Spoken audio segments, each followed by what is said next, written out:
關閉當時社區的往來寶貝所帶來雙工程的演出，對啦傳承在地文化，展現長輩身心健康出盡的成功典範。嘛為今年新希望秀出愛活動加開書目。台南市衛生局每一檔在農曆過年前，為了關心市民的身心健康，攏會邀請臨床心理師公會、精神復健機構等相關單位來設單位宣導。另外一個重頭戲，就是由米蘭時尚發行的13位設計師來替民眾義診，讓大家對頭開始煥然一新。該公益行動已經連續14檔，相當感心。會中副秘書長林永川嘛代表市長致敬感謝狀，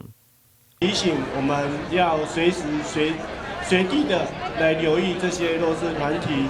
弱勢家庭，尤其是我們身旁的這些，我們要特別去關心、關愛他們。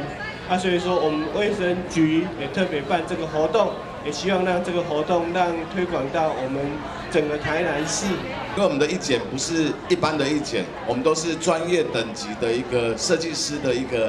義檢的一個這樣子的一個付出啦吼。我相信在每一次的義檢裡面，我們看到我們的民眾接受我們的改造之後，真的就是展現了一個新的一個希望。活動除了有精神康復者精彩音樂表演，另外書法名師鄭清和甲董一良嘛現場寫春聯燒送，傳播新春的祝福。加上各單位的闖關義賣甲摸彩，將衛生局的廣場客甲滿滿。衛生局長嘛親身贈送每年特色的紅包袋，為活動加添過年的喜氣。的這個身體的健康呢，其實也跟我們的心理健康是這個環環相扣。我們有一個美好的外表，其實也可以帶給我們心靈上